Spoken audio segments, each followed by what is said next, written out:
당신을 마음속 부처에 환영합니다. 여기서는 우리 모두가 함께 걸음을 늦추고 예시하기에 귀 기울이며 현재를 비추는 빛을 찾아갑니다. 불교 역사에는 특별히 가슴 아프면서도 깊은 경종을 울리는 한 이야기가 있습니다. 그것은 바로 석가모니 부처님의 가문, 즉 석가족의 멸망 이야기입니다. 많은 이들이 의문을 품습니다. 깨달음을 얻은 성자의 땅에서 태어난 가문이 어찌하여 이토록 비극적인 결말을 맞이했을까? 더구나 지혜와 자비가 무량한 부처님조차도 어찌하여 그 운명을 막지 못하셨을까? 무엇이 이런 비극을 불러왔을까? 이것은 단순한 역사 이야기가 아니라 인과의 법칙이 얼마나 절대적인지를 보여주는 분명한 증거입니다. 그 법칙은 완전한 깨달음을 얻은 분조차 거스를 수 없는 힘입니다. 이 진실을 이해하기 위해 우리는 옛 시절로 거슬러 올라가야 합니다. 석가족은 네팔의 카필라바스투 지역에 강력한 왕족으로 자리 잡고 있었습니다. 그들은 권력과 부유함 뿐 아니라 순수한 혈통에 대한 자부심으로도 유명했습니다. 자신들을 고귀한 왕과 전사들의 후예라 여기며 혼혈을 용납하지 않았습니다. 그러나 바로 그 자만심과 과거로부터 이어진 앙금이 서서히 씨앗이 되어 피할 수 없는 비극을 불러왔습니다. 모든 일의 발단은 혼인 관계에서 비롯되었습니다. 강력한 인접국 코살라의 파세나디 왕은 석가족의 공주와 혼인을 청했습니다. 체면을 지키기 위해 석가족은 거절하지는 않았으나 순혈 공주를 외부 왕에게 시집 보내고 싶지 않았습니다. 대신 궁중 시녀의 딸, 즉 혈통은 석가족이지만 정실의 자식은 아닌 여인을 공주로 가장하여 왕에게 보냈습니다. 파세나디 왕은 아무것도 모른 채 아내를 진심으로 사랑했고 그녀는 후에 왕자를 낳았습니다. 왕자는 장차 왕위를 계승할 후계자로 길러졌습니다. 그러나 어느 날 진실이 드러나자 왕은 깊은 분노와 모욕감을 느꼈습니다. 자신이 속았다는 사실, 석가족에게 경멸당했다는 감정이 왕의 마음에 원한의 불씨를 심었습니다. 왕자 역시 상처를 품고 자랐습니다. 자신이 고귀한 혈통이 아니라는 사실은 자존심을 무너뜨렸습니다. 그는 외가로부터 배신당했다는 아픔 속에서 자랐으며 인정받지 못한 존재라는 그림자가 그를 따라다녔습니다. 결국 그는 언젠가 이 치욕을 씻고 석가족 전체에게 대가를 치르게 하겠다는 불타는 결심을 품게 되었습니다. 그 시기 부처님은 이미 깨달음을 얻고 각국을 순회하며 법을 설하셨습니다. 카필라바스투에 돌아올 때마다 석가족에게 겸손할 것과 혈통이나 허망한 명예에 집착하지 말 것을 당부하셨습니다. 지나친 자만심이 원한의 불씨가 되는 것을 아셨기 때문입니다. 그러나 그들의 마음에 새겨진 오랜 교만은 쉽게 사라지지 않았습니다. 석가족은 자신들이 부처님의 가문이라는 이유로 결코 침해받지 않을 것이라 믿었습니다. 그 믿음은 그들이 주변국과의 관계를 소홀히 하고 남의 원한을 경시하는 결과를 낳았습니다. 반면 왕자는 점차 성장하여 유능한 장군이 되었고 병사들의 존경을 받았습니다. 파세나디 왕은 여전히 석가족에 대한 의심을 품었지만 왕자를 진심으로 사랑하며 후계자로 신뢰했습니다. 그러나 바로 그 왕자가 내면의 원한을 품고 훗날 석가족의 멸망을 이끄는 인물이 됩니다. 젊은 시절 왕자는 일부러 카필라바스투 인근 국경에서 군사 점검을 하며 석가족의 땅을 바라보았습니다. 그는 그들의 성벽과 사원, 풍요로운 들판을 보며 묘한 감정을 느꼈습니다. 부러움과 존경, 동시에 증오와 분노. 그 모든 것이 석가족이 자신을 모욕한 기억과 뒤엉켜 있었습니다. 그 무렵에도 부처님은 끊임없이 법을 설하시며 무상, 무아, 그리고 인과의 철칙을 전하셨습니다. 작은 불씨를 업신여기지 말라. 그것이 숲 전체를 태울 수 있다. 하지만 귀가 닫힌 자에게는 그 말씀도 씨앗이 되어 자라지 못했습니다. 마침내 파세나디 왕은 건강이 약해지자 군사 권한을 왕자에게 넘겼습니다. 왕자는 충성스러운 군대와 탁월한 지휘력을 손에 쥐고 있었습니다. 처음에는 단순히 석가족을 위협하려는 의도였으나 어릴 적부터 쌓여온 원한과 주변 신하들의 선동으로 인해 그 계획은 결국 대대적인 학살로 변해갔습니다. 기원전 코살라 군대가 국경 인근에 집결하기 시작했다는 소식이 전해지자 석가족 일부는 비로소 불안해졌다. 그들은 부처님께 중재를 요청해야 하는지 논의했다. 사실 소식을 들은 부처님께서는 직접 코살라 군 진영을 찾아가셨다.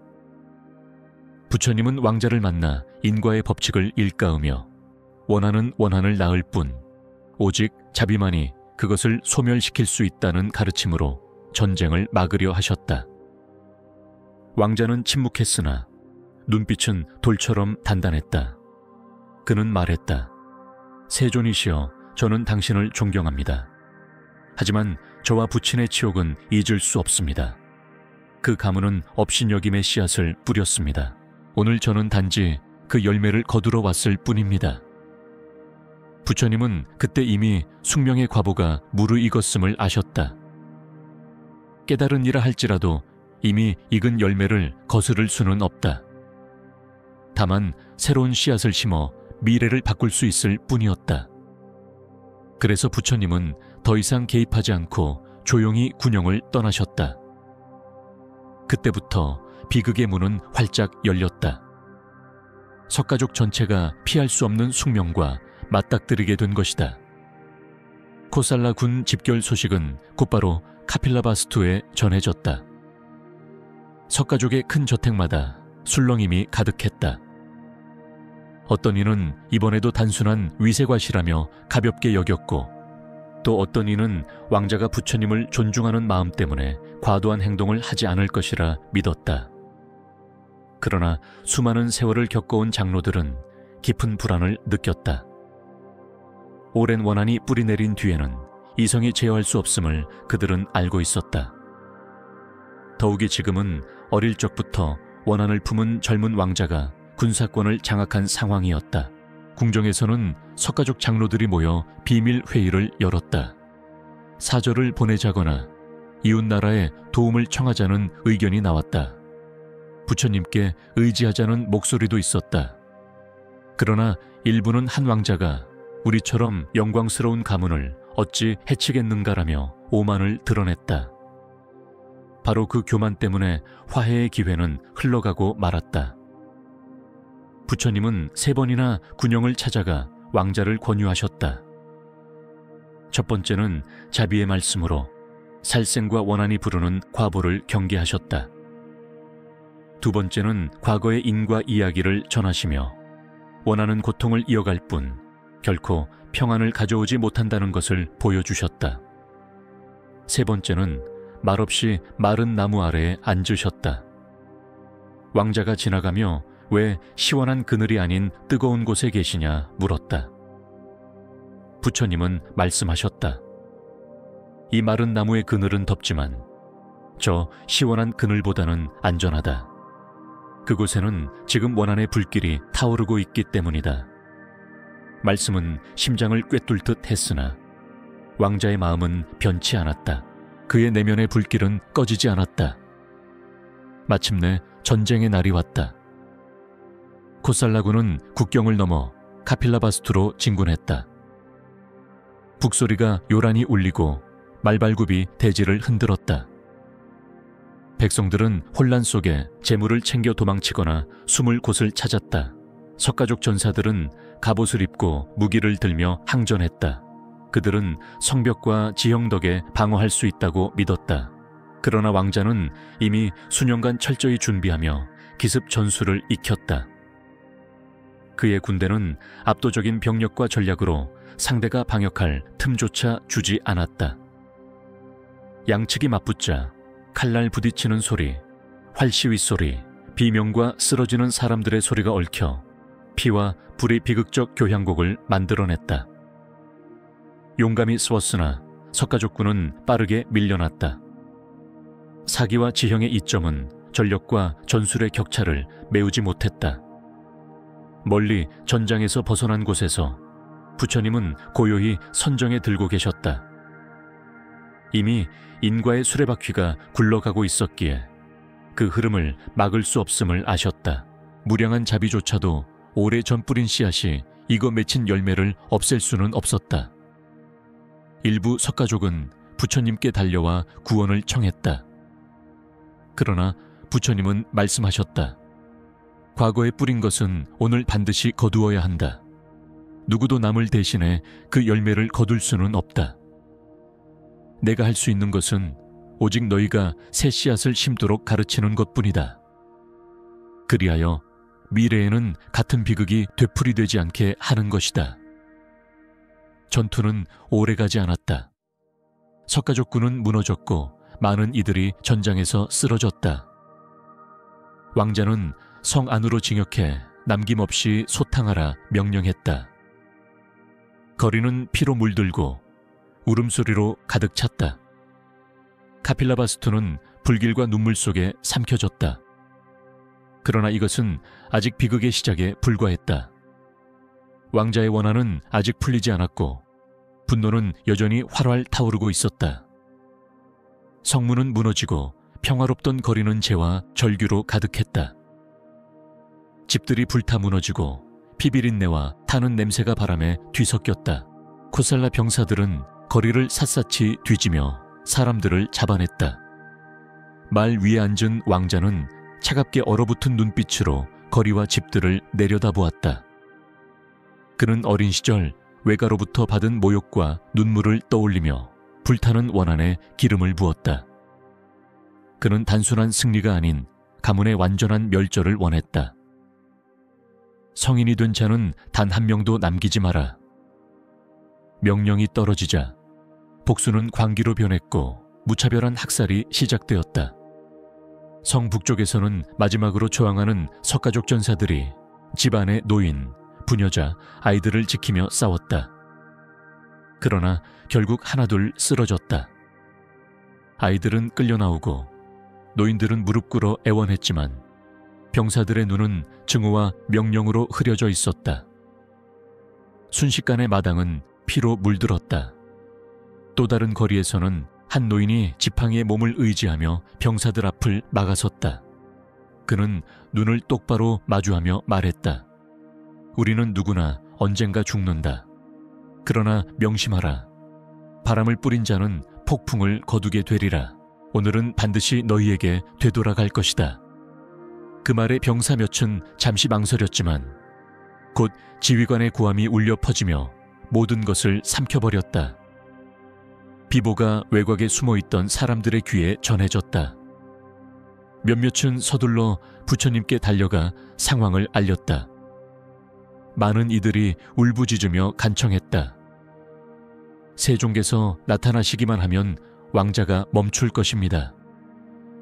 그러나 부처님은 바람처럼 고요히 말씀하셨다. 업의 열매가 이미 무르익었다. 물이 가득 차면 흘러넘치고 나무가 마르면 꺾인다. 나는 푸른 열매를 억지로 익게 할 수도 이미 익은 열매를 다시 푸르게 할 수도 없다.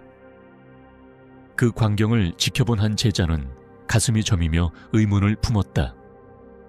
훗날 제자들의 질문에 부처님은 설명하셨다.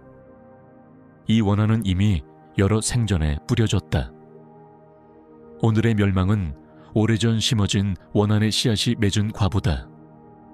내가 개입한다면 잠시 늦출 수는 있어도 사라지게 하지는 못한다. 인연이 무르익으면 반드시 열매가 드러나는 법이다. 성 안에서는 여전히 피와 눈물이 멎지 않았다. 왕자는 석가궁의 대문을 지나며 한순간도 멈추지 않았다.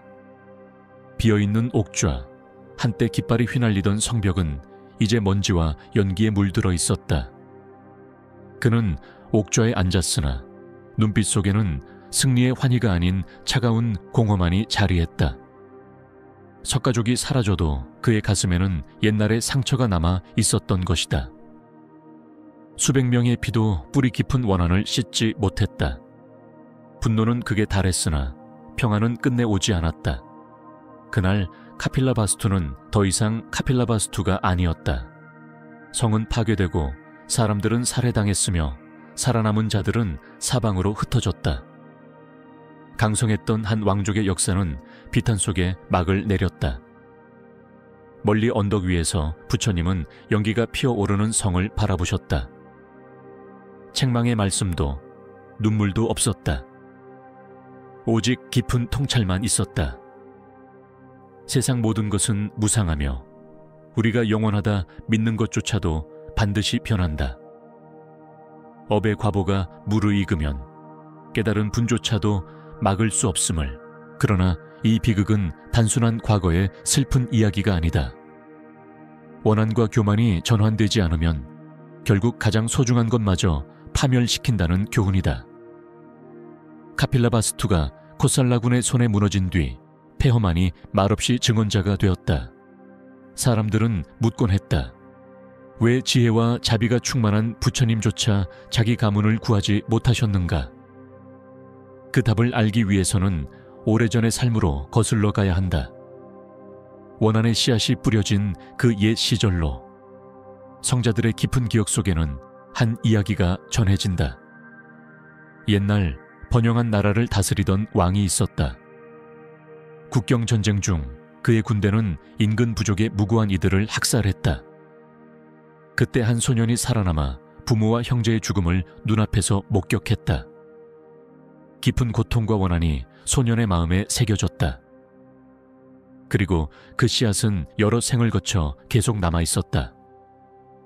불교의 업설에 따르면 모든 행위는 선악을 막론하고 마음속에 흔적을 남긴다. 그 흔적은 사라지지 않고 언젠가 인연이 맞으면 열매로 드러난다. 석가족과 파세나디 왕, 그리고 왕자 비두다파의 이야기는 그 법칙의 명백한 증거였다. 파세나디 왕은 부처님을 존경하여 자주 법문을 들었으나 왕자 비두다바는 달랐다. 그는 자신이 석가족 순혈이 아니라는 사실을 알게 된 후 깊은 모멸감을 품었다. 그의 어머니 마사파카티아는 시녀의 딸이었으나 교묘한 인연으로 석가족 왕실에 들어갔던 것이다. 진실이 드러났을 때 비두다바는 자신이 경멸당했다고 여겼고 상처는 교만한 자존심과 만나 오랜 분노로 불타올랐다. 그가 즉위한 뒤 석가족을 멸하는 것을 치욕을 씻는 일로 여겼다. 그러나 그 원한은 단지 금생의 일이 아니었다. 과거세에도 그와 석가족은 여러 차례 충돌했고 때로는 석가족이 그의 조상을 해친 적도 있었다. 코살라군이 카필라바스투로 향한다는 소식에 많은 제자들이 부처님께 간청했다. 세존이시여, 당신께서 나타나신다면 비두다바 왕은 틀림없이 멈출 것입니다. 부디 친족을 구해 주십시오. 부처님은 오랫동안 침묵하시다가 말씀하셨다. 비구들이여, 이 과보는 이미 무르익었다. 큰 비가 내리면 산에서 물이 흘러내리듯 오늘 나는 업의 흐름을 막을 수 없다. 부처님은 설명하셨다. 먼 옛날 석가족의 몇몇이 무고한 부족을 학살한 일이 있었다. 그때 죽은 이들의 영혼은 원한을 품고 윤회를 거듭하며 복수를 다짐했다. 이번 생에 그들은 비두다바의 군사로 모였고 인연이 합하여 열매가 맺힌 것이다. 부처님께서 석가족을 사랑하지 않으셨던 것이 아니다. 그러나 깨달은 지혜로 보시기에 억지로 막는 것은 단지 지연일 뿐 결과를 없앨 수는 없었다. 마치 이미 익은 과일을 냉장고에 보관하면 잠시 늦출 수는 있지만 결국 썩게 되는 것과 같다. 실제로 부처님은 한 차례 신통으로 첫 번째 공격을 막으셨다. 코살라군이 다가왔을 때 부처님은 뜨거운 햇볕 아래 마른 나무 그늘에 앉아 계셨다. 파세나디 왕이 묻자 세존이시여, 왜 저 시원한 나무 그늘이 아니라 이 뜨거운 곳에 앉아 계십니까? 부처님은 답하셨다. 이 나무는 나의 고향과 연결되어 있다. 나는 이곳에 앉아 비록 뜨겁더라도 내 고향을 지키려는 마음을 나타내고자 한다. 왕은 그 뜻을 이해하고 군을 철수시켰다. 그러나 그것은 잠시 미룬 것뿐이었다. 결국 인연이 무르익자 학살은 피할 수 없이 일어났다. 이 이야기는 우리에게 냉혹한 진실을 일깨운다. 아무리 권력과 지혜, 자비가 크다 해도 이미 지어진 인과의 결과를 지울 수는 없다. 인과의 법칙은 누구에게도 예외가 없으며 깨달은 이 또한 거스를 수 없다. 부처님은 다만 사람들에게 선한 씨앗을 심도록 길을 보여줄 수 있을 뿐이다.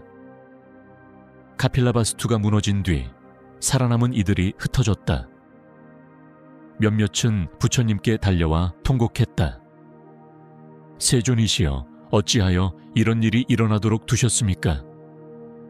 부처님은 조용히 말씀하셨다. 모든 것은 생하면 반드시 멸한다. 모든 것은 합하면 반드시 흩어진다. 석가족 또한 이 법칙에서 벗어날 수 없다. 그 말씀을 들은 많은 이들이 눈물을 흘렸다.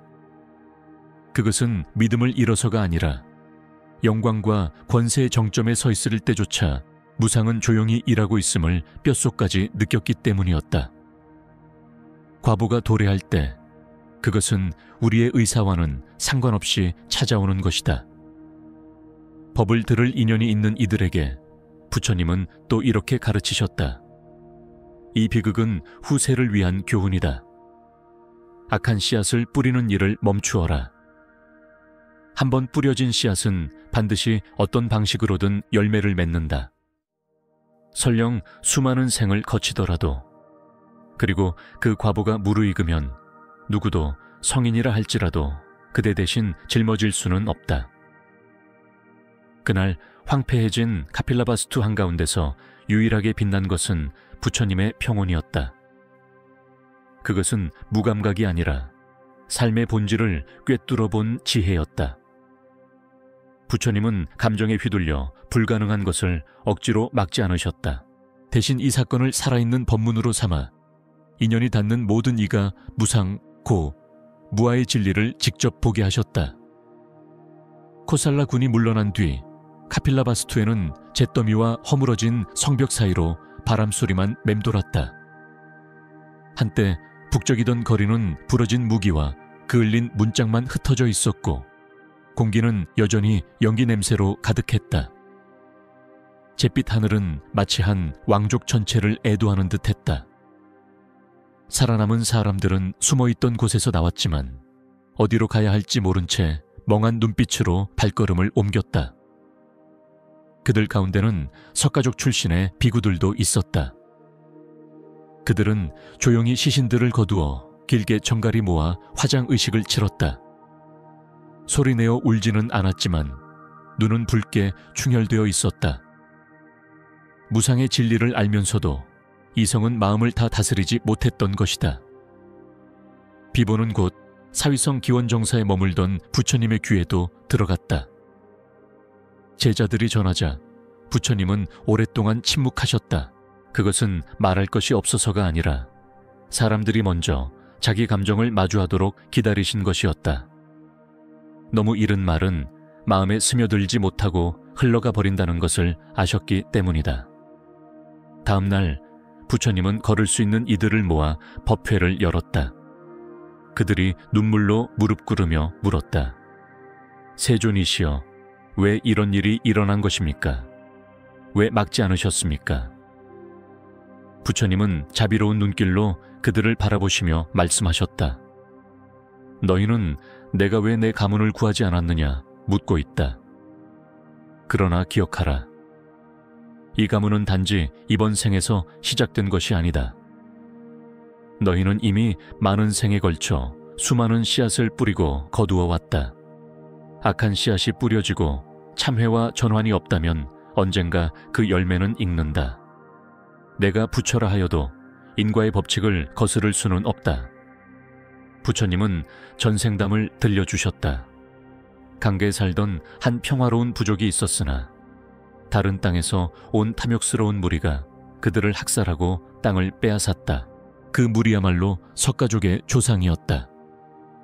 살해당한 이들의 영혼은 원한을 품은 채 윤회를 거듭하다가 인연이 무르익자 다시 태어나 복수를 이루려 한 것이다. 인과는 결코 사라지지 않는다. 다만 조건이 갖추어지기를 기다릴 뿐이다. 열애라 하더라도 다른 이가 뿌린 열매를 지어줄 수는 없다. 스스로 전환하지 않는다면 말이다. 그 말씀에 사람들은 더욱 흐느꼈다. 그것은 부처님의 무심함 때문이 아니라 자신들의 과거 행위가 부른 결과임을 알았기 때문이다. 법문이 끝난 뒤 부처님은 몇몇 비구들과 함께 카필라바스투로 향하셨다. 그곳은 이미 피비린내와 연기만이 감돌고 있었다. 아이들의 웃음소리도 사람들의 담소도 사라진 자리에 바람소리만이 메아리 쳤다. 부처님은 무너진 집들 사이를 걸으며 타다 남은 천조각을 집어 드셨다. 그것은 무상이 지금 이 순간에도 살아 움직이고 있음을 깊이 느끼는 행위였다. 비구들이 물었다. 세존이시여, 이제 우리는 무엇을 해야 합니까? 부처님은 말씀하셨다. 먼저 살아남은 자들을 돌보아라. 그들에게 거처와 음식, 위로를 주어라. 그 후에 법을 가르쳐라. 악한 씨앗을 다시 뿌리지 않도록. 그렇지 않으면 옛 업은 되풀이되고 고통은 계속될 것이다.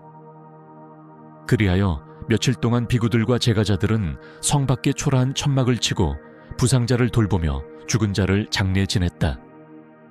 저녁이 되면 모두가 부처님 주위에 모여 법을 들으며 어둠 속 작은 등불을 찾았다. 어느 날 밤 달빛이 임시 천막 위에 내리쬐을 때 부처님은 무상과 무아를 설하셨다. 어제까지는 집과 밭, 가족이 있었지만 오늘은 모두 달라졌다. 이 변화는 오늘 갑자기 일어난 것이 아니다. 찰나찰나마다 항상 일어나고 있었다. 우리가 그것을 알아차리지 못했을 뿐이다. 무상을 똑똑히 보면 어떠한 것도 붙잡지 않게 되고 붙잡지 않으면 고통은 가벼워진다. 그리고 덧붙이셨다. 이 몸도 이 가문도 너희가 진짜라고 여기는 나도 사실은 여러 인연이 잠시 모여 있는 것일 뿐이다. 인연이 흩어지면 사라질 수밖에 없다. 무아를 깨달으면 원망도 두려움도 줄어든다. 그 말씀은 당장의 고통을 지워주지는 못했으나 사람들 마음에 새로운 씨앗을 심었다. 그것은 받아들임과 지혜의 씨앗이었다. 몇몇은 깨달았다. 원한을 붙들고 있는 한 과거의 고통은 끝없이 이어진다는 것을, 멈추는 길은 내려놓는 것뿐임을. 그 후 수개월 동안 카필라바스투는 거의 텅 빈 땅이 되었다. 살아남은 이들은 흩어졌고 젊은이들은 새 삶을 찾아 떠났다. 그러나 그들은 비극만이 아니라 부처님의 가르침을 함께 후손들에게 전했다. 악한 씨앗을 뿌리지 마라. 언젠가 반드시 돌아올 것이니. 부처님은 오래 머물지 않으셨다. 필요한 일이 마무리되자 다시 법을 전하는 길로 나섰다. 그러나 이후에도 여러 설법에서 이 사건을 예로 들며 말씀하셨다. 인과의 법칙은 절대 공정하며 죽음과 상실은 두려워할 일이 아니라는 것. 가장 두려운 것은 우리가 여전히 악업을 쌓으며 같은 고통을 반복하는 것이다. 부처님의 눈에 그 비극은 석가족만의 손실이 아니었다. 그것은 인류 전체를 향한 경책이었다. 이 진리를 본 자는 삶을 달리 살게 된다.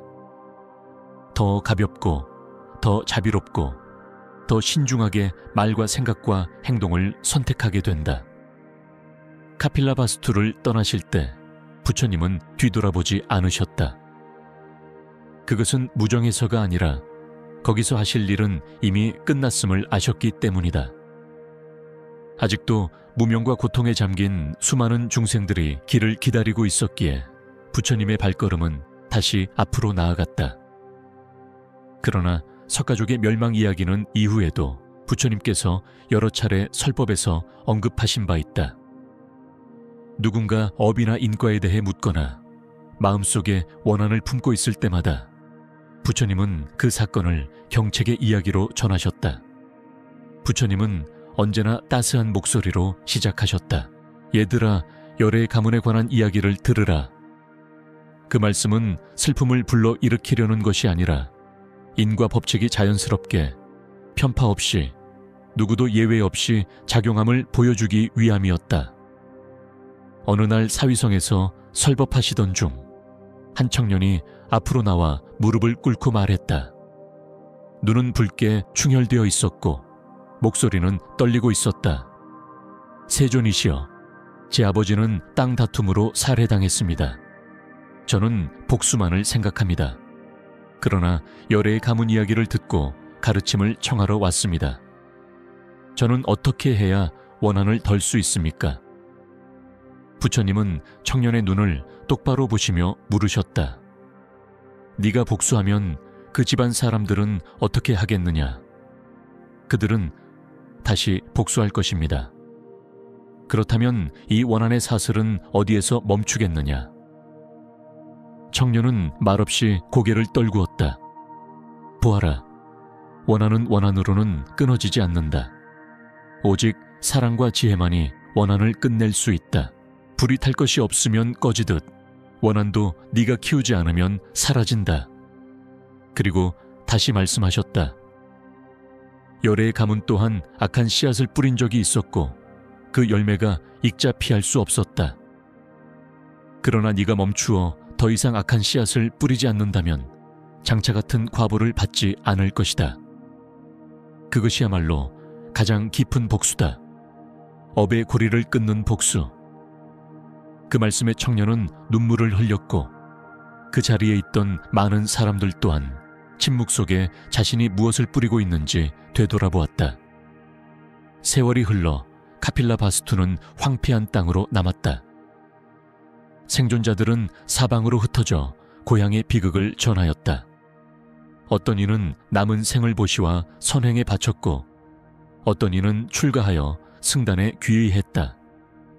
부처님은 결코 그 사건을 세속의 기준으로 옳다 혹은 그르다고 하지 않으셨다. 다만 원인과 본질 그리고 해탈의 길을 보여주셨다. 다른 결과를 원한다면 다른 씨앗을 뿌려야 한다고 가르치셨다. 그리고 가장 중요한 것은 지금 이 순간 우리가 어떤 생각, 말, 행동을 하고 있는지 깨어 알아차리는 것이라 하셨다. 부처님은 제자들에게 이렇게 말씀하셨다. 얘들아, 이곳을 보아라. 한 도시도 사라질 수 있고 한 가문도 멸망할 수 있으며 한 육신도 흩어질 수 있다. 그러나 너희가 배운 것, 깨달은 것, 그리고 바른 법에 따라 산 것은 결코 사라지지 않는다. 그것은 이 생뿐 아니라 내 생에서도 너희와 함께할 것이다. 어느 여름날 기원정사 숲이 석양빛에 물들던 저녁, 한 젊은 비구가 물었다. 세존이시여, 모든 것이 무상하고 무아이며 인과에 지배된다면 우리의 수행은 정말 무언가를 바꿀 수 있습니까? 아니면 모든 것이 이미 정해진 대로 흘러가는 것입니까? 부처님은 미소를 지으시며 답하셨다. 비구여, 모든 것은 이미 선고된 형벌처럼 고정되어 있지 않다. 업의 과보는 수많은 인연이 합쳐져 이루어진다. 수행을 통해 너는 새로운 씨앗을 뿌리고 있다. 그 씨앗은 과거의 악업을 가볍게 하거나 미래의 선한 열매를 맺게 한다. 이는 마치 거슬러 오르는 배와 같다. 노를 놓으면 물결 따라 흘러가지만 방향을 알고 힘써 노 저으면 다른 길로 갈 수 있다. 그리고 결론 지으셨다. 바로 깨어있음과 수행이 너의 삶의 방향을 바꿀 것이다. 그러므로 석가족의 멸망은 단지 역사적 사건이 아니다. 그것은 각 개인, 가정, 공동체를 비추는 거울이다. 인과의 법칙은 누구도 예외 없이 작용함을 일깨운다. 또한 우리에게 알려준다. 과보를 기다리며 괴로워하기보다는 지금 이 순간 선한 씨앗을 심으라는 것을. 수년이 지나 부처님께서 열반에 드신 후에도 제자들은 카필라바스투 이야기를 전하였다. 그것은 과거를 한탄하기 위함이 아니라 현재의 깨어있음을 일깨우기 위함이었다. 결국 모든 일은 비극이든 행복이든 한순간에 과거가 된다. 남는 것은 오직 오늘 우리가 어떻게 살았는가 하는 것이다. 이 이야기를 듣고 있는 당신, 스스로에게 물어보라. 지금 당신은 어떤 씨앗을 심고 있는가? 원한과 탐욕, 이기심의 씨앗인가? 아니면 자비와 지혜의 씨앗인가? 멈추고 바꿀 용기를 낼 수 있는가? 부처님께서는 이렇게 말씀하셨다. 그 누구도 너를 대신해 너를 구할 수 없다. 누구도, 그리고 그 누구도 대신해서는 안 된다. 너 자신이 스스로의 길을 걸어야 한다. 그리고 그 길이 자비와 지혜로 가득하다면 과거가 아무리 어두워도 그 길은 반드시 고통의 윤회를 벗어나게 할 것이다. 끝까지 들어주셔서 감사합니다. 이 이야기가 의미 있었다면 좋아요와 구독을 눌러 더 많은 이들에게 깨어있음의 씨앗을 함께 심어주시기를 바랍니다. 다음 시간에 마음속 부처에서 다시 뵙겠습니다.